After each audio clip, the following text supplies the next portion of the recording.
राज्यातले शेतकरी कर्जमाफीपासून वंचित राहण्याची शक्यता आहे। कारण कर्जमाफीबाबत उपमुख्यमंत्री अजित पवारांनी हात झटकलेत।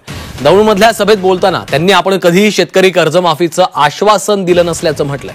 मी अर्थमंत्री असल्यानं कायम अंथरून पाहूनच हातपाय पसरत असतो असंही त्यांनी म्हटलं। त्यांच्या या विधानामुळे राज्यातल्या शेतकऱ्यांना कर्जमाफी मिळण्याची आशा धुसर झाली आहे। दरम्यान याबाबत प्रतिक्रिया देताना संजय राऊतांनी अजितदादांना जाहीरनाम्याची आठवण करून दिली। तुम्ही जरी कधी भाषणात कर्जमाफीबद्दल बोलले नसले तरी भाजपच्या जाहीरनाम्यात हा मुद्दा असल्याचं राऊतांनी म्हटलंय।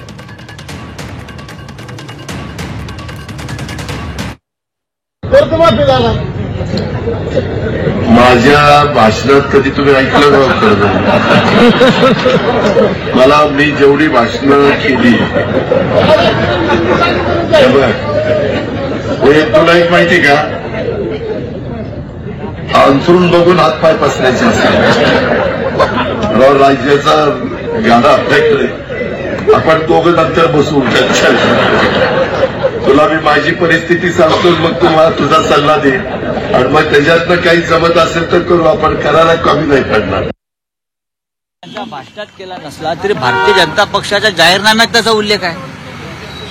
भारतीय जनता पक्षाच्या जाहीरनाम्यात 2100 रुपये लाडक्या बहिणींना आणि कर्जमाफी शेतकऱ्यांना हे भारतीय जनता पक्षाच्या जाहीरनाम्यात जर स्पष्ट लिहिलं असेल आणि त्या भारतीय जनता पक्षाच्या सरकारमध्ये आपण अर्थमंत्री असाल तर तुम्ही काय बोलताय आणि बोलला नाही तुमच्या भाषणात, याला काय अर्थ राहत नाही। जाहीरनाम्यातलं प्रत्येक वचन तुम्हाला पूर्ण करावं लागेल। शेतकऱ्यांची कर्जमाफी करावी लागेल, लाडक्या बहिणींना 2100 रुपये द्यावे लागतील।